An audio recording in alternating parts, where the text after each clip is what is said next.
저희 교회의 33주년 기념 주일이 되겠습니다. 저희 교회는 1988년 9월 4일 9월달 첫 번째 주일에 창립 예배를 드렸습니다. 그로부터 이제 33년이 됐는데요. 참으로 우리 교회는 나름 자부심이 굉장히 있었던 교회입니다. 이를테면 멕시코 시티에서 제일 먼저 세워진 한인교회, 그리고 제일 먼저 교회당을 지은 교회, 그리고 또 교회당도 제일 멋지게 크게 잘 지었다라고 하는 그러한 자부심이 있는 성도들이었습니다. 그런데 하나님께서는 우리를 낮추시는 그런 역사가 있으셨는지 2015년 12월 달 우리는 그렇게 참 사랑했던 교회당을 잃어버렸습니다.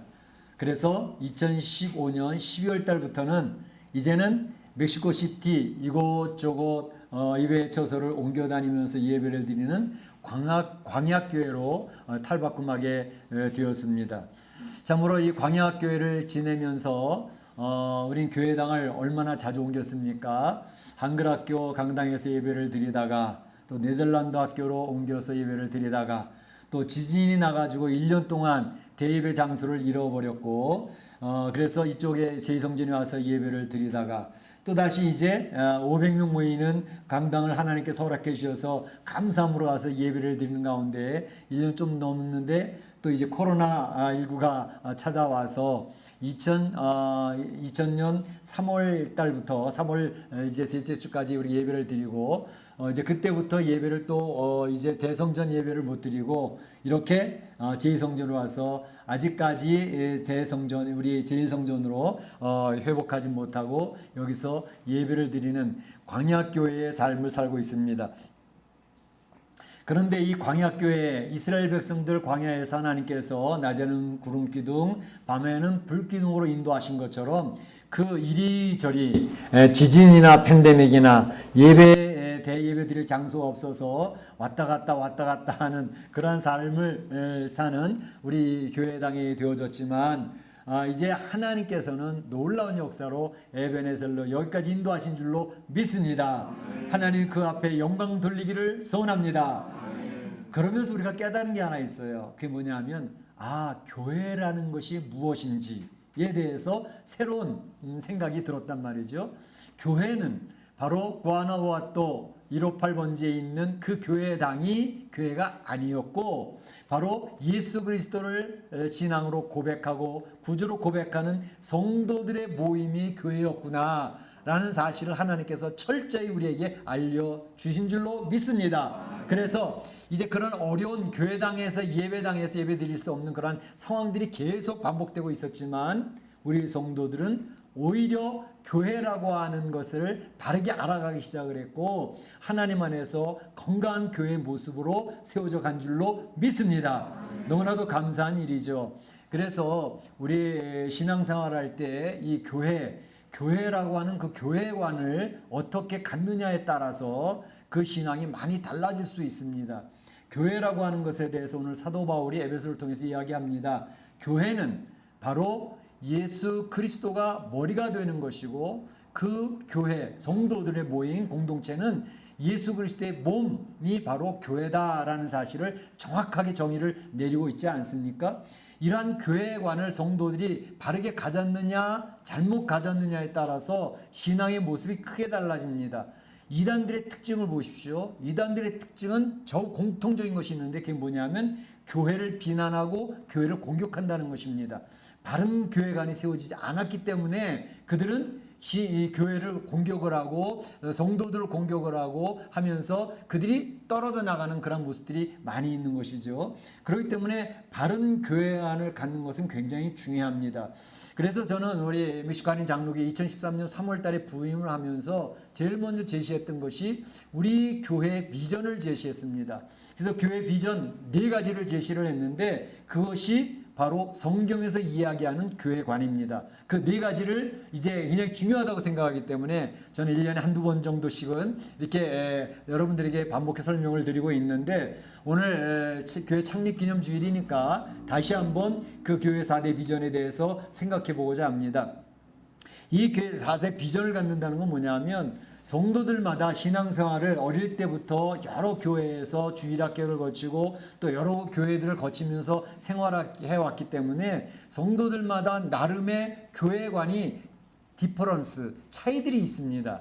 그런데 우리가 멕시코 한인 장로교회라고 하는 교회 공동체로 모였을 때에 우리 성도들이, 담임 목사와 성도들이 같은 교회관과 같은 비전을 가지고 갈 때에 그 교회가 힘있게, 추진력 있게 전진해 나갈 수가 있습니다. 저마다 다른 교회관을 가지고, 목사님 그렇게 생각할지 몰라도 제가 어릴 때 배웠던 교회관은 그렇지 않습니다. 제가 여러 군데 교회를 다니면서 내 존경하는 목사님들한테 교회관을 배웠는데, 교회는 이래야 됩니다. 목사는 이래야 되고요. 성도는 이래야 됩니다. 성도들마다 다 자기의 가치관이 있거든요.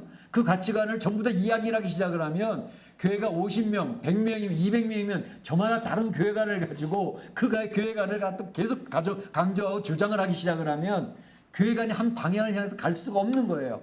그분들이 틀렸다는 게 아니라 다른 겁니다.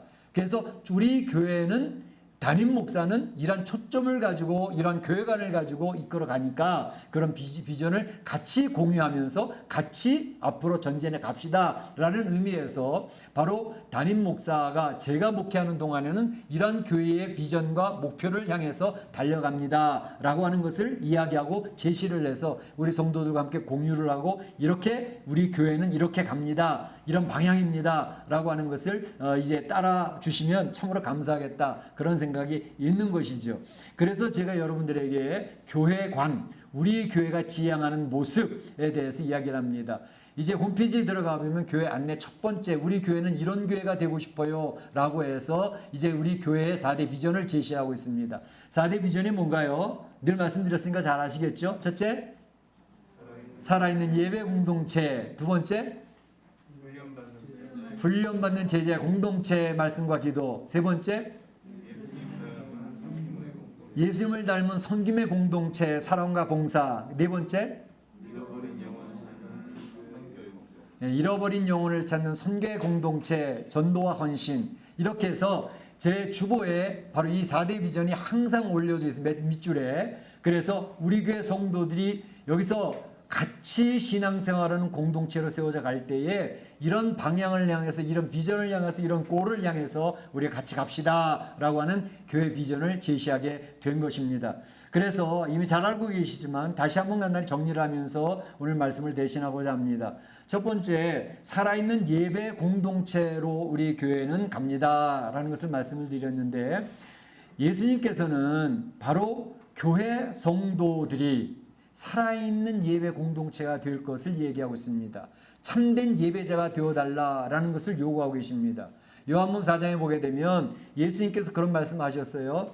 아버지께 이제 예배할 때가 오나니, 바로 아버지는 이렇게 예배하는 자들을 찾으시느니라 라고 말씀하십니다. 이렇게 예배하는 자들을 찾으시느니라, 신령과 진정으로 예배하는 자들을 찾으시느니라 해서, 예수님은 바로 신령과 진정으로 하나님 앞에 살아있는 예배, 찬송과 경배로 드리는 그러한 공동체가 되어지기를 원하셨던 것을 볼 수가 있습니다. 물론 우리가 예배 드릴 때에 예배 1시간 드리죠. 시작할 때 묵도하고 찬송하고 기도하고 목사님 설교 말씀을 듣고 목사님 축도하고, 그래서 대충 1시간 정도의 예배를 마칩니다. 그것이 그런 형식을 가진 것이 예배일까? 물론 형식도 중요하고 그러한 것이 예배 맞습니다. 그러나 그 예배 본질적인 것을 찾아 나가야 된다는 것입니다. 예배는 그냥 그런 순서에 맞춰서, 주보에 나와 있는 순서에 맞춰서 그냥 1시간 때우고 가는 게 예배가 아닙니다. 그렇게 형식적인 예배를 드리고 가면 그 사람들은 예배를 보는 사람들입니다. 예배를 구경하는 사람들이고 예배의 방관자들이 되는 것입니다. 예배를 드리는 사람, 예배 보는 것과 예배를 드리는 것은 차이가 있다 그랬죠. 그래서 우리가 이 단어를 사용할 때도 예배 보자라는 것보다는 예배 드리자 이렇게 하는 게 맞다 이 말입니다. 예배 드린다는 것은 살아계신 하나님을 바라보고 역사하신 하나님의 그 은혜를 기억을 하며 하나님 앞에 찬송과 경배를 올리는 것을 살아있는 예배를 드린다라고 이야기할 수가 있는 것입니다. 하나님 살아와서 역사하시는 분 믿습니까? 그 하나님이 오늘 우리 예배 중에 임재하심을 믿습니까? 어떻게 확인하실래요? 이 예배가 오늘 저희가 드리는 예배 30명이 됐든 100명이 됐든 1000명이 됐든 그 예배가 살아있는 예배가 된다는 사실은 하나님이 성령으로 말미암아 우리 예배 중에 임재하신다는 사실을 확신하는 것입니다. 그래서 오늘 저희가 예배 시작할 때 얘기하잖아요. 하나님께 나아가는 자는 반드시 그가 계신 것과 상 주시는 것을 믿어야 할지니라. 성도 한 명 한 명이 예배로 나아가는 사람은 하나님이 반드시 우리와 함께 계시다. 이 예배 중에 임재하고 계시다라는 사실을 확신하는 것이 중요합니다. 어떻게? 성령님이 자리에 임재하고 계십니다. 할렐루야. 이 예배의 인도자는 담임 목사가 아니고 성령님이십니다. 목사가 설교를 하고 있지만 그 설교를 여기 있는 성도 한 명 한 명에게 적용시키고 그들에게 도전을 주고 그들을 깨닫게 하시고 은혜를 베푸시는 분은 성령님이 하시는 겁니다. 이 예배의 주인은 하나님이시라는 것입니다. 그 사실을 확신하고 바로 예배 속에서 주님의 임재하심을 체험하고 고백하고 감사하며 찬양하는 사람들이 살아있는 예배를 드리는 사람들입니다. 그래서 예배 시간에 나오게 되어지면 하나님의 은혜의 감격소에 푹 빠져들어가는 것이 필요합니다. 예배 시작하기 전부터 와서 성경 본문 말씀을 읽고 기도하면서 준비합니다. 하나님 오늘도 주님의 은혜를 경험케 하시고 하나님 임재를 경험케 하여 주시옵소서. 결국 예배 준비하고 예배 드리는 사람과 그렇지 못한 것과는 얼마나 큰 차이가 있겠습니까? 그래서 이 예배 시간에 하나님 임재, 왜냐하면 하나님은 살아계신 분, 역사하신 분 우리는 고백하고 있지 않습니까? 그분이 우리 예배 중에서 임재하셔서 우리의 마음을 놓고 하시고 우리의 마음에 도전을 주시는 그런 분인 것을 확실한 게 얼마나 중요합니까? 근데 성도들이 종종 예배 시간에 와서 앉아 있으면은요, 자꾸 하나님 앞에 볼 면목이 없어가지고 죄송스럽고 송구스러워서, 왜 지난 한 주간의 삶이 그렇게 승리적인 삶이 아닌 것을 알고 있거든요. 실패하고 좌절하고 낙심하고, 신앙생활은 무슨 신앙생활, 예배 드릴 때만 교인이었고 예배 안 드리고 집에 있을 때는 전혀 다른 사람이고 직장생활도 전혀 다른 사람으로 생활했다는 사실을 어렴풋이 잘 알고 있기 때문에 예배 시간에 자리에서 앉아 있으면은요, 하나님 얼굴 보기가 굉장히 죄송스러울 때가 있어요. 송구스러울 때가 있어요. 바로 그래서 이런 죄책감 이런 것 때문에 성도들이 예배 시간에 오면 막 갈등도 생기고 얼굴을 피하고 싶을 때가 있단 말이에요. 그래서 우리 예배 시간에는 반드시 합심해서 기도하는 시간에 그리스도의 보혈이 흘러가는 것을 말씀드리잖아요. 예수 그리스도의 보혈이, 성령님께서 우리의 마음을 다시 적셔주시고 우리의 구원의 예복을 입혀주시는 그리스도의 보혈에 대한 것을 확인하는 게 중요합니다.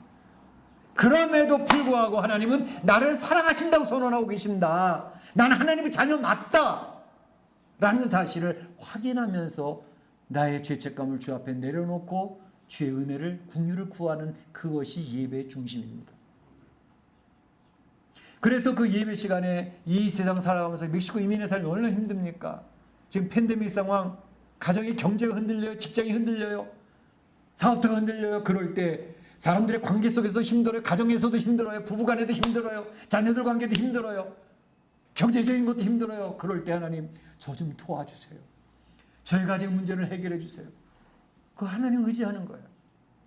근데 하나님께서 내가 도울게, 내가 너에게 문제를 해결해 줄게 라는 주의 음성을 듣는 순간 우리의 마음은 벅차오르기 시작을 합니다.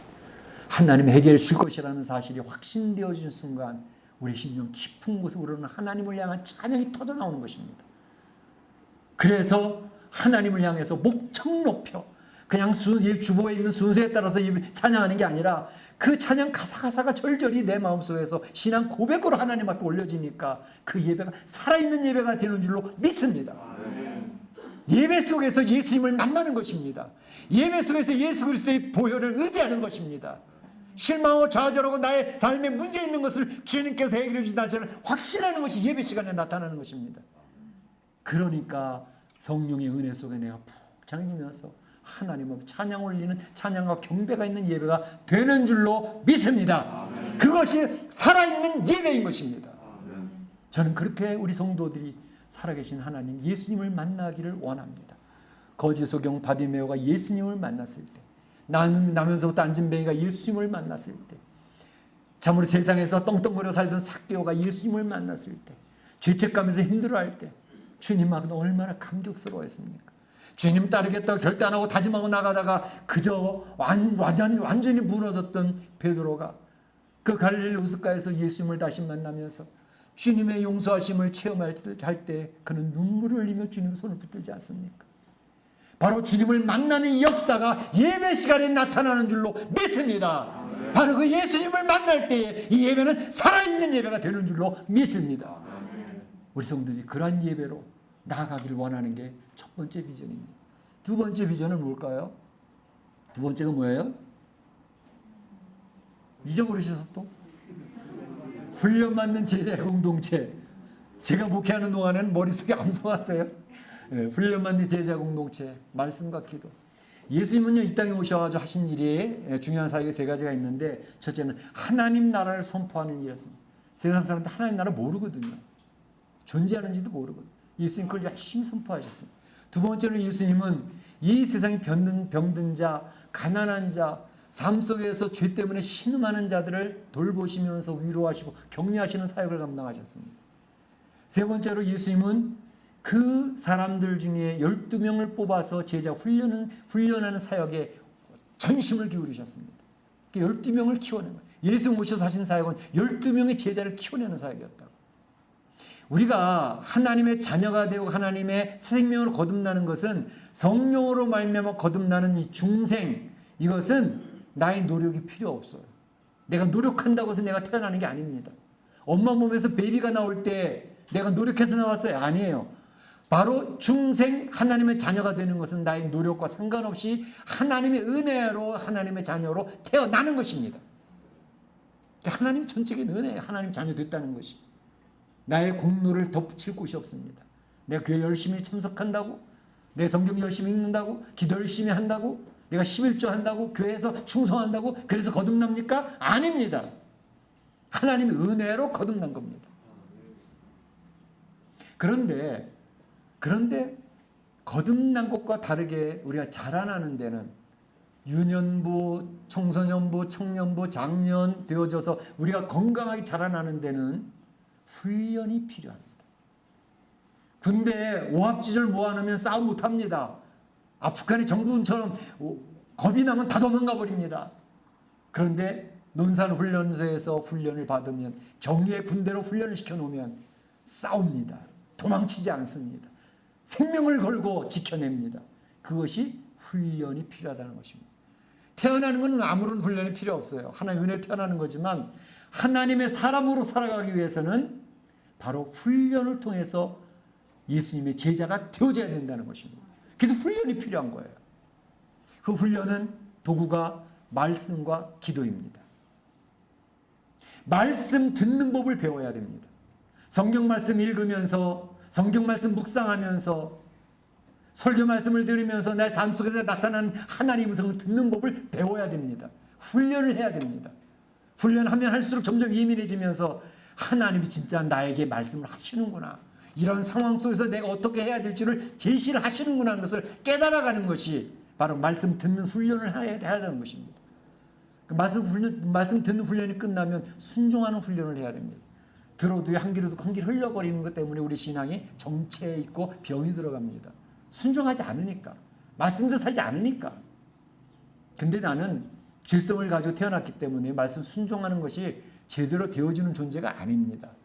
말씀에 순종하고 하나님 뜻대로 살기 위해서 필요한 것이 기도입니다. 기도하면서 주의 능력을 덧입는 겁니다. 순종하는 능력이 나에게서 나오는 게 아닙니다. 기도함으로써, 성령을 의지함으로써, 성령의 도움을 받아서 바로 내가 순종할 수 있는 사람으로 훈련이 되어져 가는 겁니다. 그것에 하나님 알아서 하시겠지 뭐. 전능하신 하나님인데 그거 못 하시겠어? 아니요. 제자가 되어지고 하나님의 사람으로 세워지는 것은 내가 하나님 말씀 앞에 순종하는 협력이 필요한 거예요. 나의 결단과 다짐과 내 수고함이 필요한 거예요. 그래야 제자로 훈련이 되어져 가면서 하나님 쓰시는 사람이 되어져 가는 것입니다. 그래서 신앙생활 오래오래 하면 할수록 그 사람이 나타나는 결과는 뭐냐? 순종하는 사람이 되어진다는 것입니다. 순종의 열매가 있으면 그 사람은 하나님의 사람인 것이 분명합니다. 순종이 없으면 의심해 봐야 돼요. 순종이 있다는 것은 바로 나를 통치하는 분이 하나님이라는 사실을, 나의 주도권을 하나님께, 주님께, 성령님께 맡기는 사람이 된다는 것을 의미하는 거기 때문에 나의 삶에 이제 변화가 생기는 거예요. 변화가. 그러니까 순종함을 통해서 열매가 맺혀지기 시작하는 거죠. 열매가 맺혀지면 얼마나 귀한 역사가 나타나는지 아십니까? 요한복음 15장서를 보게 되면 열매를 많이 맺나니 열매를 맺는 자는 너희가 무엇을 원하든지 구하라 그리하면 이루리라 이렇게 되어져 있어요. 열매를 맺는 사람에게 주어진 축복은 뭐냐 하면 기도하는데 기도가 응답되는 거예요. 열매를 맺지 못하니까 아무리 기도해도 응답이 없는 거예요. 하나님 앞에 순종하는 것을 통해서 삶의 변화가 나타나고 열매가 맺어지니까 주님이 그러시잖아요.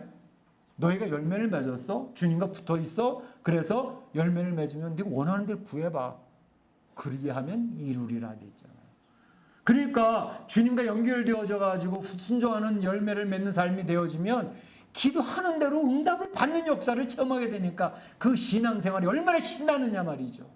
하나님 역사가 경험이 되니까 신앙생활은 신나는 것입니다.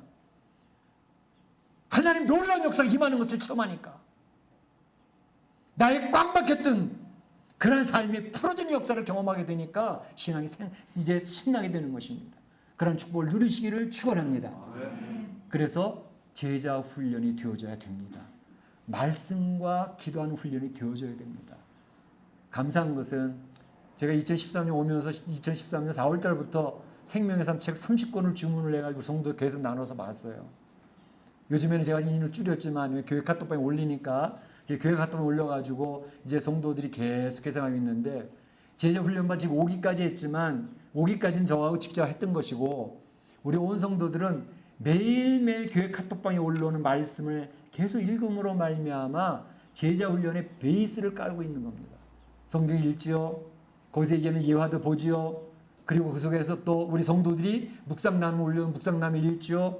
그 묵상나무 나와 같이 신앙생활하는 사람들의 신앙은 이렇게 생활하고 있구나.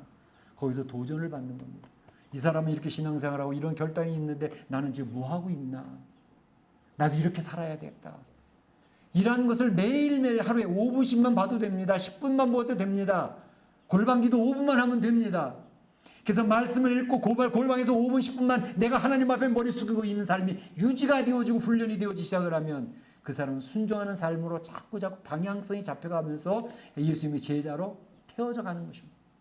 그래서 저는 바라기는 각 목장에 이렇게 자기 하나님 말씀 읽은 거에 대한 나눈 걸 각 목장에서 했으면 좋겠어요. 그렇게 하는 목장들도 있지만 그리고 그것이 또 교회 카톡방에 성도들 간에 서로 은혜 나누는 그런 것들이 아주 활성화되어지면 참 좋겠다는 그런 바람이 있어요. 왜냐하면 그것이 하나님의 사람들 세워져 가는 것이니까. 전 지금도 그거 꿈꾸고 있어요. 언젠가는 될 거야.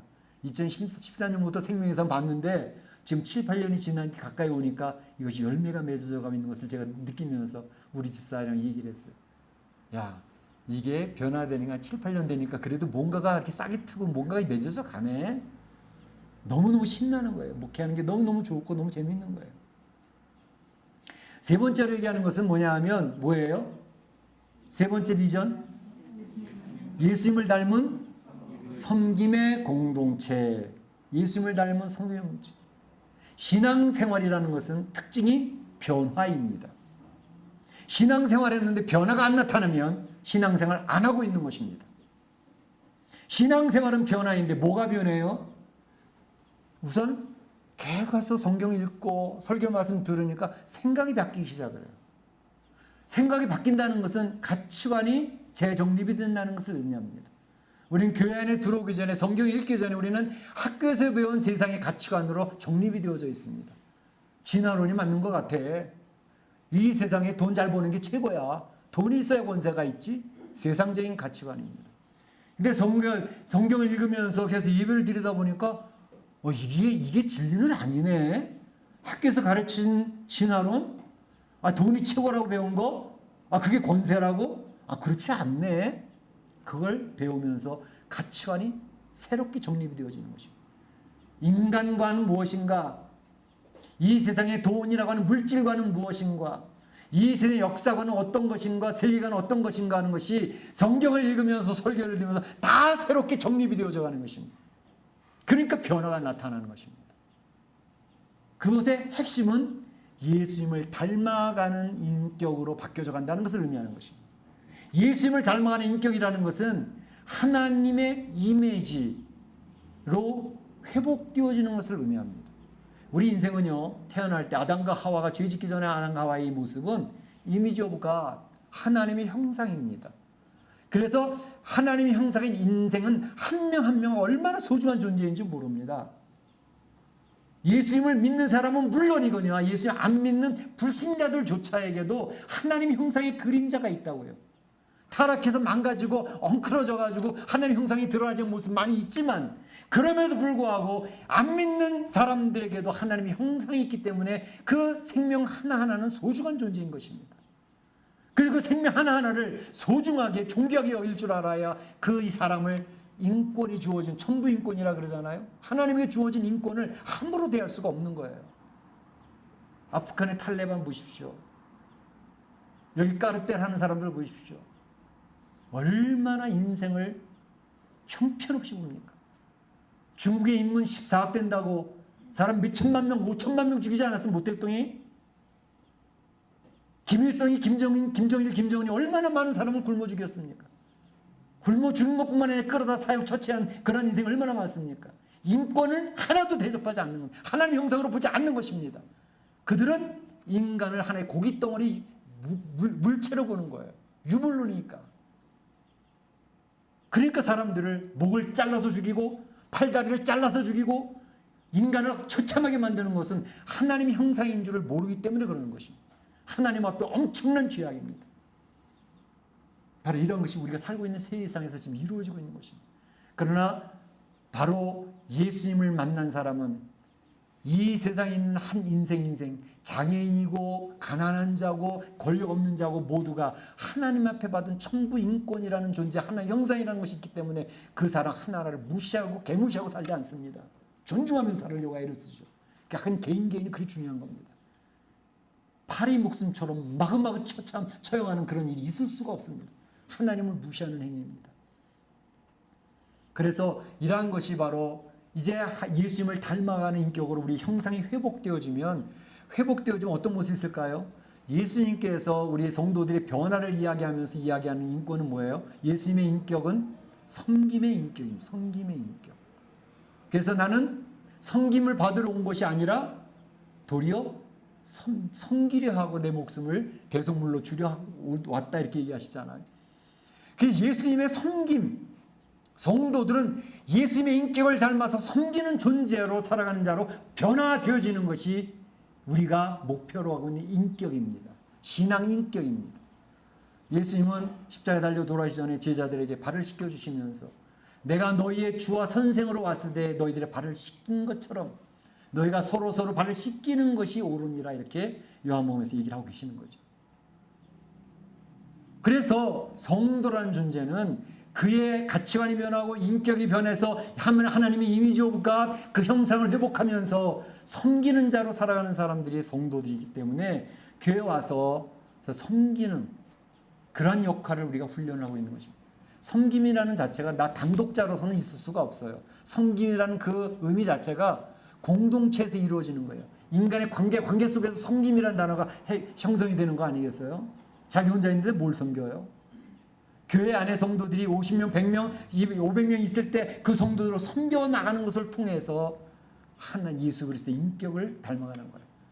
우리는 이기적이고 교만하기 때문에 섬기는 거 익숙하지 않습니다. 내 이익만 있으면 되는 겁니다.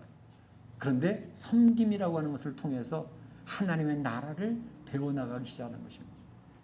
바로 예수님이 그 섬김을 이야기하고 있는 것이죠.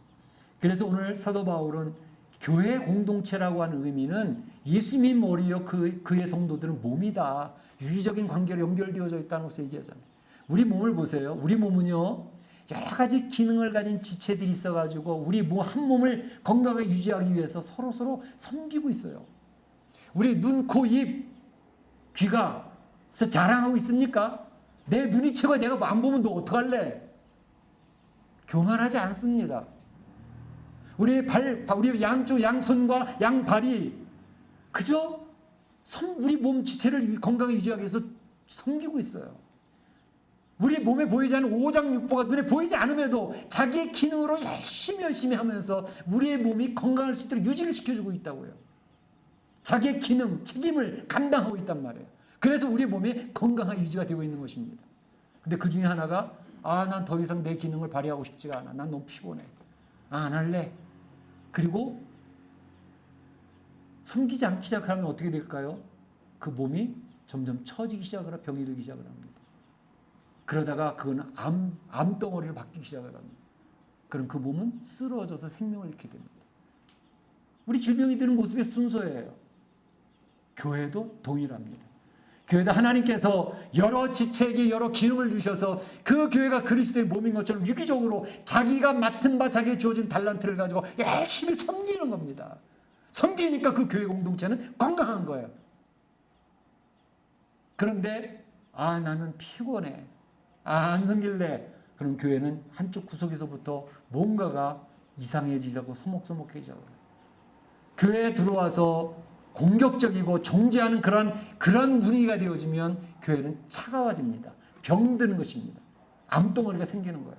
그런데 예수님을 닮은 섬김의 공동체로 성도들이 자기 기능을 발휘하면 그 섬김은 낮아지는 것을 의미하거든요. 낮아지는 자가 섬기지 높아지는 자는 절대 남의 발을 닦아주지 않습니다. 그러니까 낮아짐을 통해서 예수 그리스도의 그 본질을 배워가면서 낮아지니까 다른 사람들이 좋아해요. 자기 자랑을 안 하니까, 자기를 인정해달라고 자랑을 안 하니까 다른 사람들이 부담이 없어요. 뭐를 이야기해도 내가 할게요. 시간이 없는데도 봉사를 해요. 자기 힘든데도 봉사를 해요. 교회를 위해서. 그게 교회의 몸이에요. 그러니까 낮아져서 봉사라고 그러니까 주변에 있는 사람들이 좋아해요.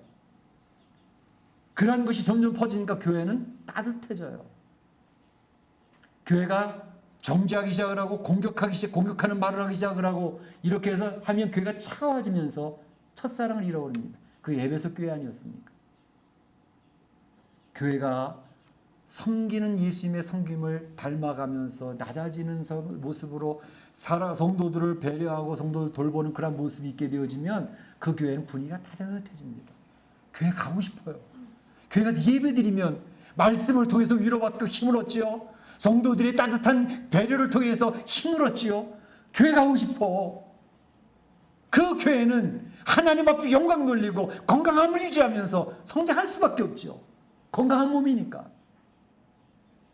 그래서 우리는 성장하는 건강한 공동체가 되기를 원하는 것입니다. 원리예요. 성경에서 이야기는 원리. 우리 사랑하는 성도들, 우리 교회 공동체가 참으로 따뜻한 공동체가 되어지기를 원합니다. 낮은 모습으로 섬기는 공동체, 자기의 주어진 달란트를 가지고 누가 보든지 한번 상관없이 섬기는 그런 모습이 있는 공동체가 되어지면 우리 교회는 하나님의 영광을 받으시는 그런 교회가 될 줄로 믿습니다. 네 번째 뭡니까? 네 번째 비전? 잃어버린 영혼 찾는 선교의 공동체. 잃어버린 영혼을 찾는 선교의 공동체. 교회가 왜 존재합니까? 교회의 존재의 목적은 잃어버린 영혼을 찾기 위함입니다. 하나님 교회 공동체를 만들어 놓으신 이유는 잃어버린 영혼 찾아달라. 너희들이 나의 일을 해달라. 이렇게 얘기하시는 것입니다. 성도를 왜 세워주십니까? 왜 하나님의 자녀로 삼아서 성도들을 하나님 불러주십니까? 내가 만난 예수님을 증거해달라는 것입니다. 예수님을 만난 그러한 감격들이 있어요. 예수님을 만나보니까 나의 죄 문제가 해결돼서 내가 사망의 권세로부터 이겨나는 그런 은혜를 누리게 되었어요. 예수님 만나보니까 죄책감이 사로잡혀 있는데 주님의 은혜가 임함으로 죄책감이 해결되어지는 예수 그리스도의 보혈의 능력을 입고 있어요. 예수님을 만나보니까 달라지는 거예요. 그런 역사들이 있을 때에 바로 예수님을 만나는 그것을 통해서 내가 하나님 놀라운 은혜를 경험하니까, 하나님 놀라운 은혜를 경험한 사람들은요, 그거를 이야기하고 싶어서 막 열망이 생깁니다. 나를 위로하셨던 주님, 나의 죄 문제를 해결하셨던 주님, 나의 인생의 삶에서 가정과 사업의 문제를 해결하셨던 그 주님, 그 주님을 막 이야기하고 싶은 거예요. 그게 자연스럽게 구원받은 성도에게 나타나는 모습인 것입니다. 그러니까 우물가에 있던 수가성의 여인 예수님 만나셨어요. 이 여인은 남편이 5명이라 창피해서 못 살아요. 그러니까 우물가에서 물을 써야 되는데 사람이 아무도 없는 점심때 나와가지고 그 우물가에 물을 사용하고 있는 사람, 예수님과 대화를 했어요. 예수님만 이야기하는데 그 심령이 뜨거워졌어요. 인생에서 실패자고 모든 사람의 낯을 피하여 살아가는 그런 모습으로 있을 때에 바로 예수님이 그를 위로하시고 내가 너에게 끊이지 않는 샘물을 줄 것이다. 그는 감동이 되어졌어요. 그리고 사람 피해서 살던 이 여인이 동네로 달려 내려갑니다. 내려가서 외치는 것은 와 보라, 내가 메시아를 만났다. 나의 모든 것을 알고 있고 나를 치유해 주시는 그 주님을 내가 만났어 라고 하면서 증가하는 삶으로 바뀌지 않습니까? 이것이 성경에서 이야기하는 바로 잃어버린 영혼을 향해서 나아가는 성도 교회 공동체의 모습인 것입니다. 바로 주님은 그것을 우리에게 권면하고 있어요. 왜 사람들이 버림받는지 아십니까? 유대인들이 왜 제쳐진 줄 아십니까? 유대인들은요, 자기네들 선민이라고, 유대인들은 하나님의 복주시로 작정한 백성이기 때문에 우리들만 복을 받으면 된다고, 이방인들은 개야, 이방인들의 복음을 증거하지 않습니다. 하나님이 그래? 난 너희들 제쳐놓겠어. 너희들을 통해서 하나님의 나라를 증거하고 너희를 통해서 하나님이 이 세상 인생을 사랑한다는 사실을 알리기를 원했는데 알리지 않는다는 거예요. 자기만 복받겠다는 거예요. 너희는 제쳐놓을 거야. 유대인들이 그래서 제쳐진 겁니다. 그 복음이 이방인으로 흘러갔다고 사도 바울이 그 원리를 이야기하고 있는 것입니다. 복음을 증거하는 인생은 하나님의 복이 흘러갑니다. 그 복음을 증거하고 내가 만난 예수님, 나의 문제를 해결해 주신 주님을 막 열정을 가지고 소개하는 사람은 그 심령이 점점 뜨거워지며 하나의 놀라운 평안과 안식을 누리면서 이 세상에서도 하나님의 복을 누리며 살아갑니다. 그런 은혜를 체험하니까 수고하면서도 기쁨이 넘쳐요. 그러니까 교회 안에서만 배려하고 수고하고 섬기는 모습이 아니라 이제는 이웃을 섬기기 시작을 해요. 안 믿는 사람을 돌보기도 시작을 해요. 그럼 점점 가면서 그 섬김의 폭도 넓어져 가지고 세상을 섬기는 사람으로 바뀌어져 가는 거죠. 예수님을 만났으니까. 그 예수님 증거하고 싶으니까. 그래서 잃어버린 영혼을 찾는 선교의 사역을 감당하는 교회와 성도가 되는 것입니다.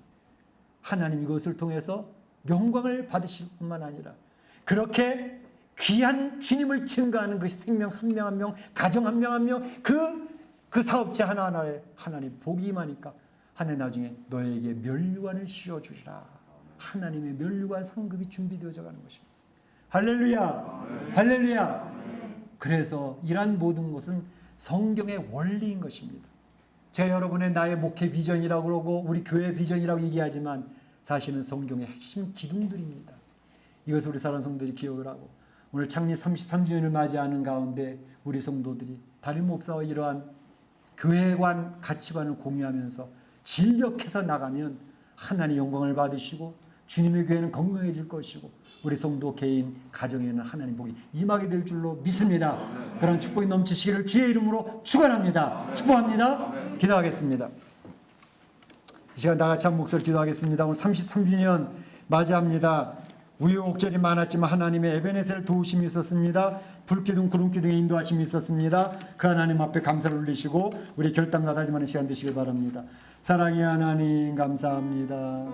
주님 33년의 걸음을 걸어오는 동안 불기둥 구름기둥을 인도하신 하나님 은혜 감사합니다. 하나님 앞에 형편없던 저희들을 예수 그리스도의 놀라운 은혜로 덮어주시고 사랑하여 주시고 낙심하고 실망하고 방황할 때에 베드로를 찾아오셔서 제 사명을 부여하신 것처럼 주의 놀라운 은혜를 덧입은 저희들이 오늘도 33주년 맞이하면서 새로운 결단과 다짐을 하고 주님의 교회 공동체가 하나님 기뻐하신 공동체로 세워지기를 소망합니다. 주님, 저희는 힘이 없습니다. 저희는 부족합니다. 겸허하게 낮아진 위치에서 성도들을 섬기며 따뜻한 공동체가 되어져서 주의 복음을 증가하며 저희가 힘을 얻을 수 있는 공동체가 될 수 있도록 인도하여 주시옵소서. 주님, 저희들이 놀라운 능력을 덧입혀 주시옵소서. 감사하고 예수님의 이름으로 기도하옵나이다. 아멘. 다 일어나셔서 이런 교회 되게 하소서. 찬양 올리겠습니다.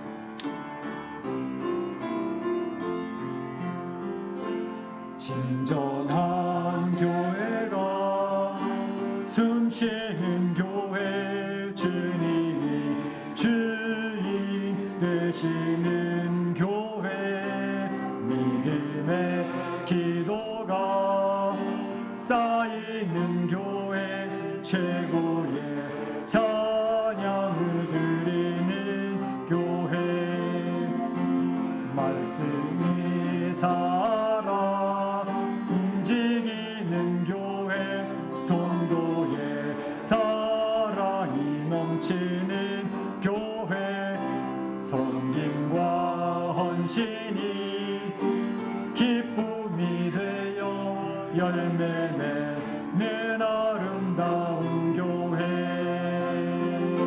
주님의 마음 닮아서 이웃을 사랑하는 교회, 주님의 영광을 위해서 대신 주님 전하는 교회,